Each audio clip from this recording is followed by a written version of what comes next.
Welcome to Learning English, a daily 30-minute program from the Voice of America. I'm Pete Musto.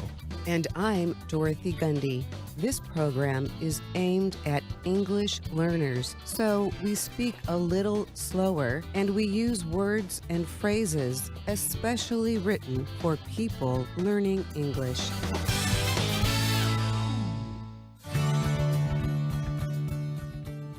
Today on the program, you will hear stories from Ana Mateo and Brian Lynn. Later, Kelly Jean Kelly brings us one part in an ongoing series about America's former presidents. But first, the Higher Education Report.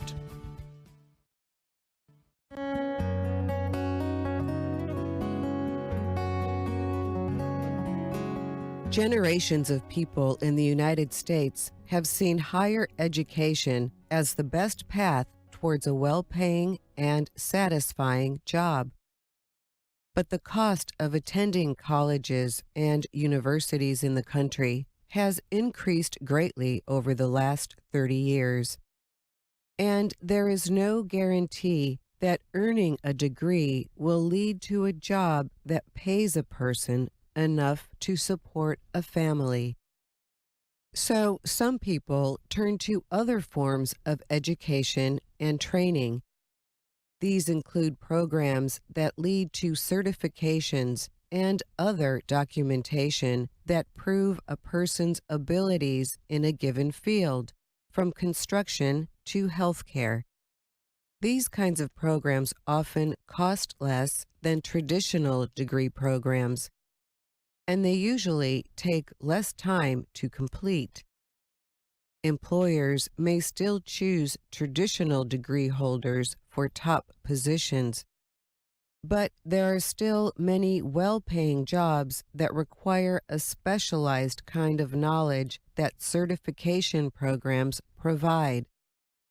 New research, however, suggests that these programs are not helping women as much as they are helping men. In 2016, the U.S. Department of Education began collecting data on work experience and non-degree credential programs. The department released the final results of its research earlier this year. It found that about 27% of adults in the country hold at least one of these credentials. Adults who had one of these non-degree credentials made more money and were more likely to be employed than those who did not. Yet the public policy research group New America found some troubling information within that data. Experts there found that men and women earn these credentials at about the same rate. But men who have the same credentials as women are more likely to be employed. They also make more money.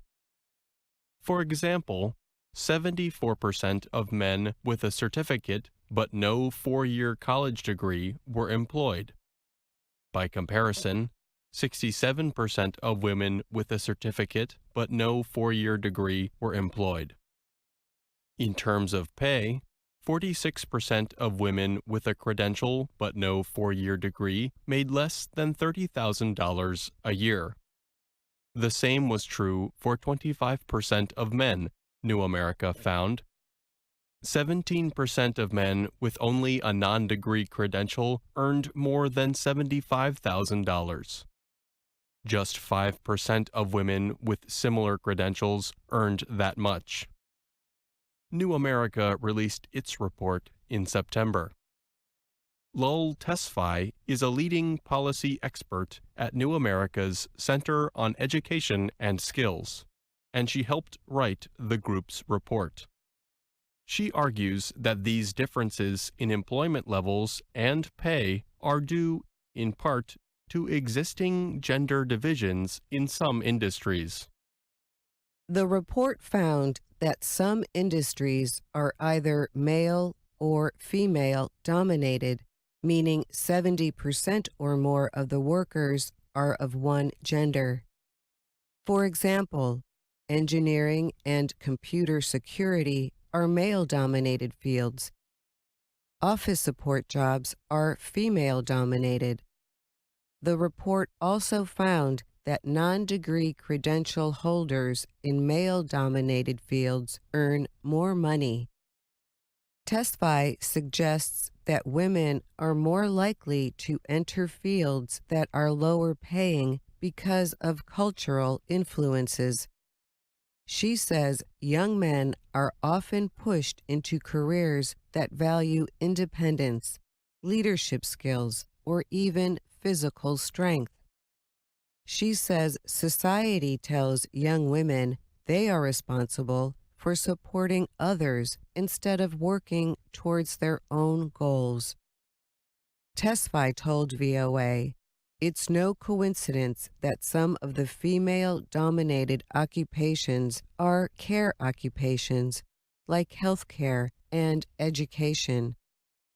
Karen Dove is the executive director of Apprenticeship and Non-Traditional Employment for Women.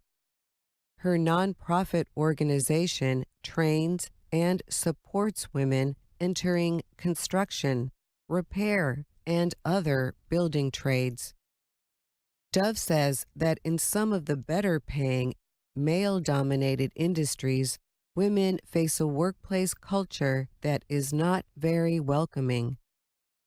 She says that on many construction sites, for example, male workers share a tradition of offensive humor and sometimes disrespectful behavior.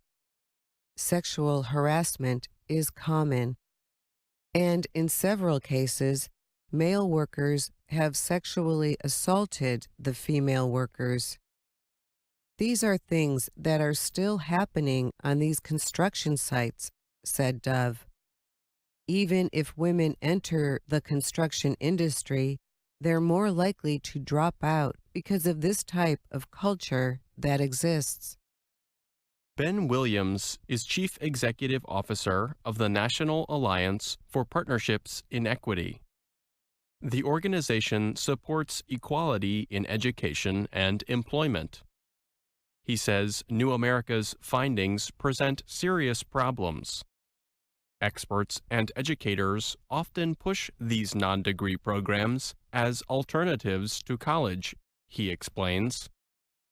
He says that experts may tell women that credential programs offer them a chance to pay less and possibly earn more in the future. But if women in general are not getting the same results as men, they need to be told that too, Williams says. Otherwise, they may not be making the best or most informed decisions for their financial future by choosing these programs. A lot of these jobs that we're talking about lead to family-sustaining wages, Williams said. And so, if women are not accessing those occupations that lead to family-sustaining wages, it not only affects them, it affects their family. Williams and TESFI agree that the first step to making sure the outcomes of these credential programs are more equal is messaging. Educators need to send messages to women and girls that any occupation is open to them, not just ones where they serve the needs of others. Dove says the efforts cannot stop there. Both she and Williams note that employers must also do their part. Williams argues that businesses must take note of how they may unfairly consider the abilities of men and women when filling positions. Dove adds that if offensive behavior is taking place on a job site, employers need to break with tradition and remove those involved. I'm Pete Musto. And I'm Dorothy Gundy. Come on, put in that work, work, work. Come on, put in that work, work, work. Come on, put in that work, work. Oh baby, work. Come on, put in that work, work. Oh baby, work. Come on, put in that work.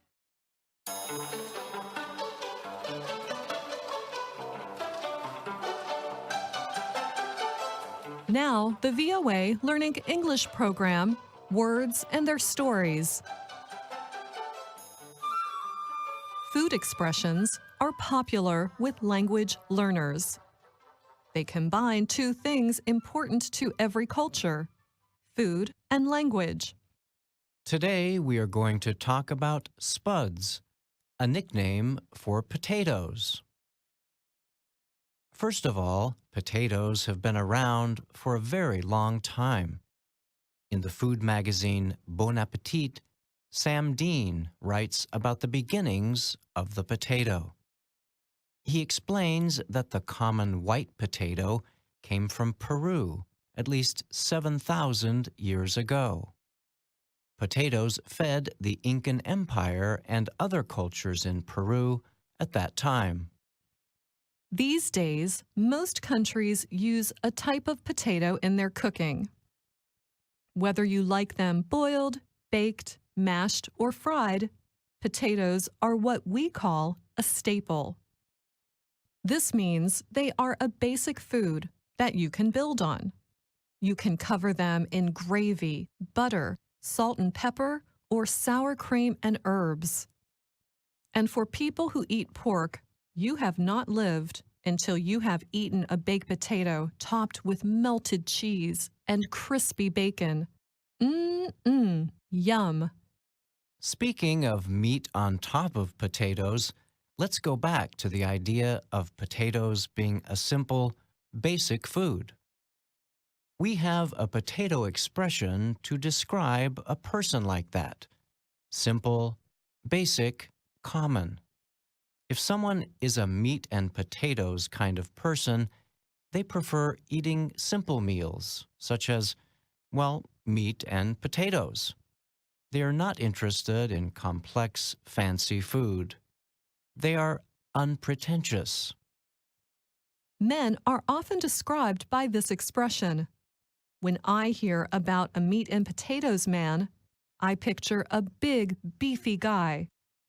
He likes to wear blue jeans and a simple t-shirt. He probably drives a truck and can fix it himself.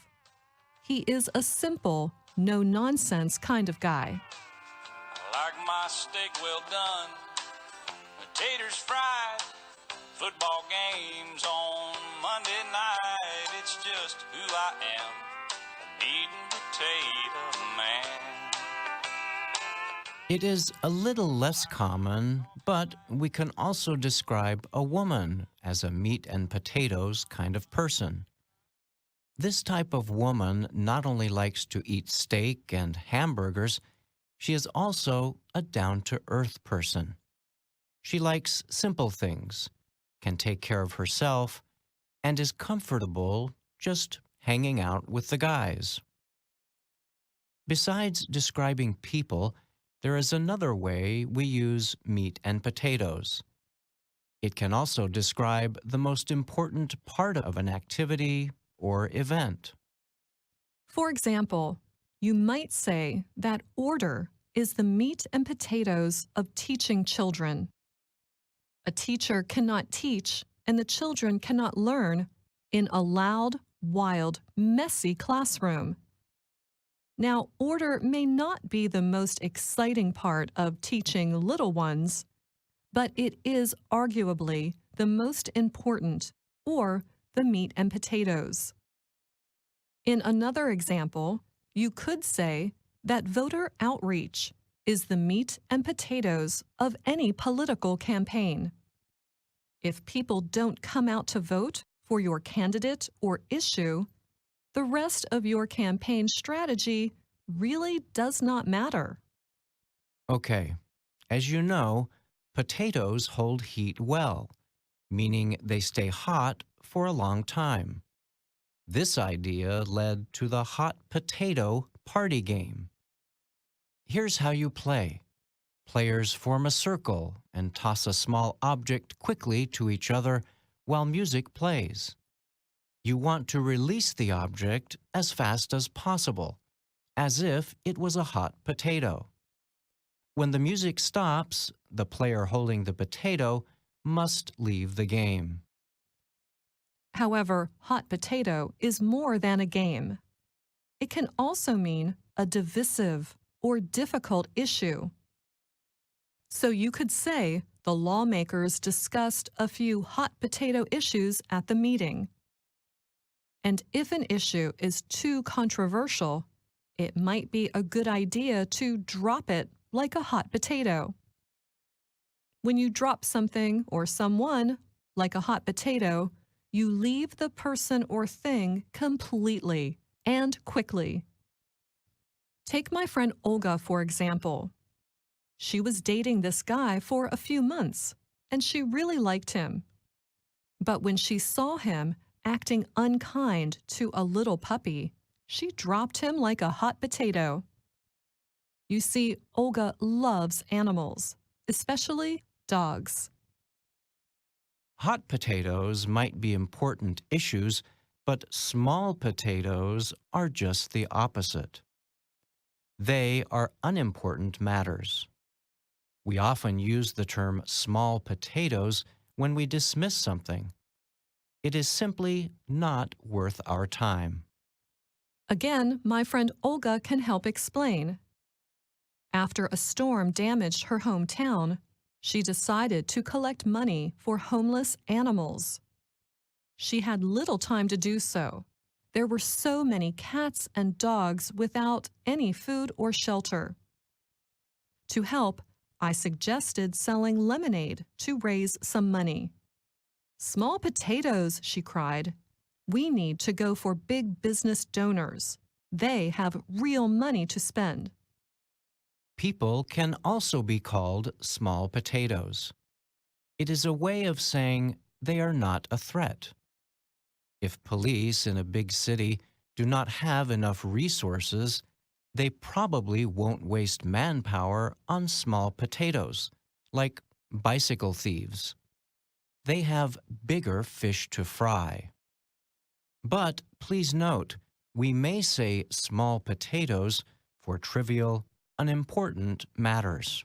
But we do not say big potatoes for important ones. English is funny that way. And that's Words and Their Stories. I'm Brian Lynn. And I'm Anna Mateo.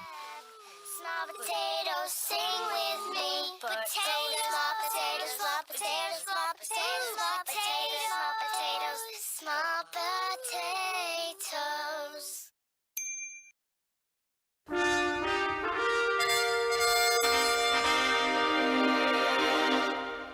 VOA Learning English presents America's Presidents. Today we are talking about Herbert Hoover. He took office in 1929. Hoover was president for the early years of what Americans call the Great Depression. During those years, the United States economy slid into a severe recession. Many banks and businesses failed. At times, nearly 1 in 4 people in the U.S. workforce were unemployed. Millions of people lost their homes and savings. Hoover did not cause the Depression. The conditions had been in place before he took office. But many Americans blamed Hoover for their suffering. They believed he permitted the economic crisis to continue and even deepen during his time in office.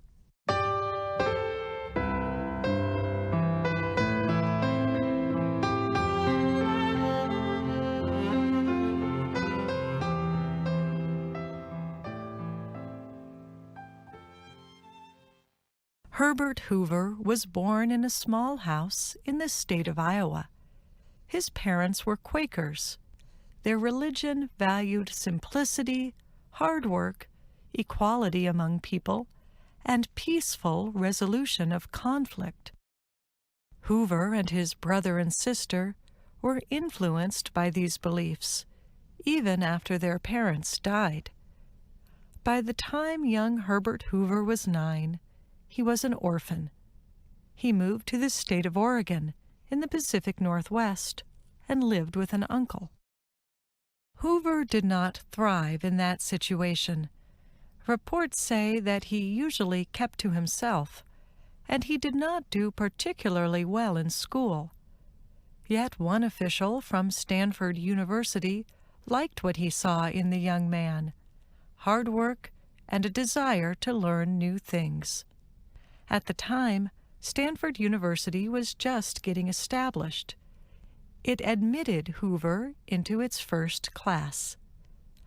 Hoover had to work hard at Stanford, both in class and to earn money to pay tuition. But the experience brought many benefits.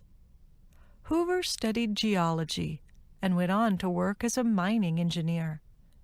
The job led to positions in Australia, China, and other parts of the world. He became an internationally known expert on mining. He also wrote a leading textbook on mining.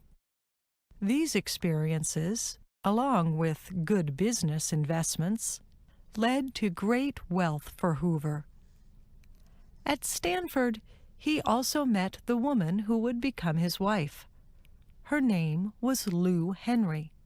She was the first woman from Stanford to complete a study program with a degree in geology. The Hoovers went on to have 2 sons.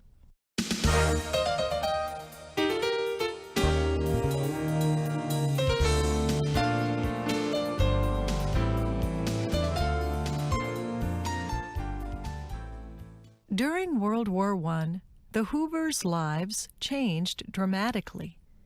The family was living in London when the war began. U.S. government officials asked Hoover to organize an evacuation effort for American tourists who were in Europe. In only a few weeks, Hoover's committee succeeded. Later, he helped get food and supplies to people in Belgium. As a result, Hoover earned a public image as a smart, skilled humanitarian. When the United States entered World War I, President Woodrow Wilson asked Hoover to lead the government's Food Administration. In that position, Hoover led an effort to change Americans' behavior in order to support the war effort. He asked them to limit the kinds of food they ate and goods they bought. The effort was, for the most part, successful. Americans called their moves to limit their consumption to Hooverize. Hoover went on to organize programs to aid other countries, including Russia. He also helped parts of the U.S. recover after terrible flooding. And as Secretary of Commerce, he pushed businesses, researchers, and government officials to work together. Hoover aimed to reduce boom and bust cycles and keep the U.S. economy healthy. In all his efforts, Hoover urged Americans to choose to participate. He did not believe in using government requirements to force cooperation. Instead, he supported individualism, the idea that Americans must protect the qualities of creativity, equal opportunity, and service to others. Hoover's beliefs were popular with many Americans at the time, and with many Americans today.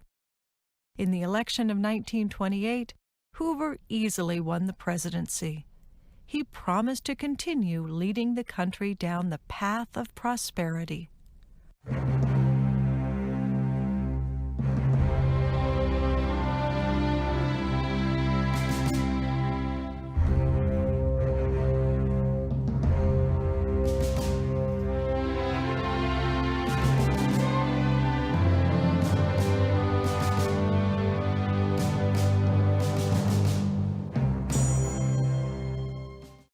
When Hoover took office in 1929, he said, "I have no fears for the future of our country. It is bright with hope." That was in March. In October, the U.S. stock market crashed. Thousands of investors lost their savings. The event was part of a sharp downturn in the economies of the United States and of many other countries. At first, Hoover believed the downturn would pass, but as time went on, the situation grew worse. Businesses could not expand their workforce. Farmers could not afford to harvest their crops. Everyday people had too little money to pay for housing costs and, in some cases, food. And then banks across the country began to fail. President Hoover worked hard to fix the problems. He tried many approaches, creating government agencies, urging private and public groups to cooperate, and working to balance the federal budget. But Hoover did not want to use federal money to provide direct aid to Americans. He worried that such actions would make people dependent on the government and reduce people's individual power and morale. Nor did he want to use the federal government to try to control the economy. Government intervention, he said, would lead to socialism and eventually destroy the country's founding beliefs.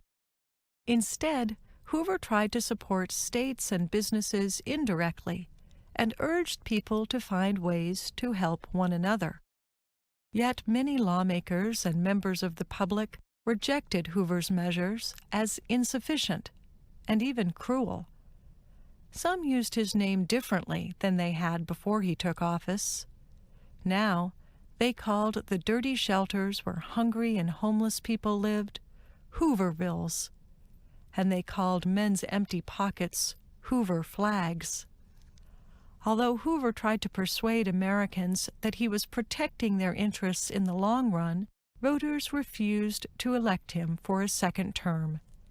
Instead, they overwhelmingly chose a president who promised an activist federal government and a hopeful New Deal for Americans.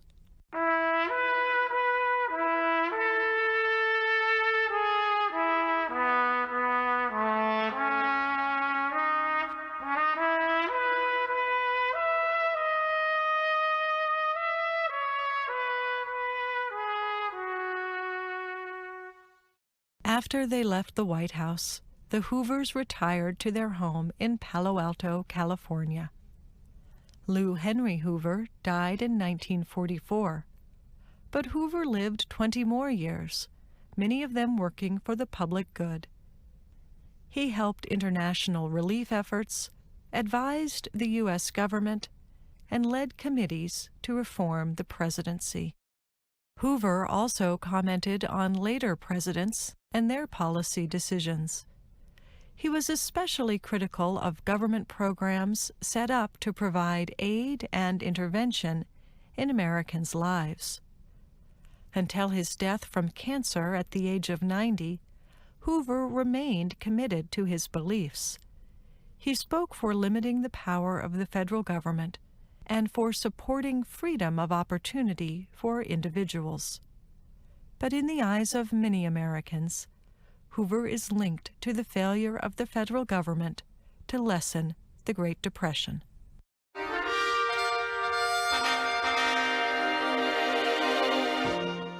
I'm Kelly Jean Kelly.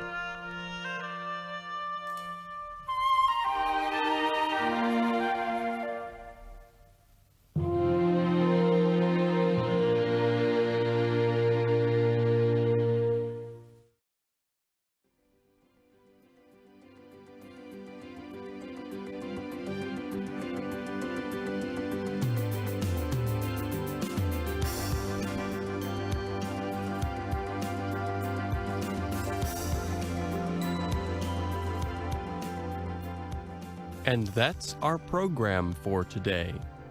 Listen again tomorrow to learn English through stories from around the world. I'm Pete Musto.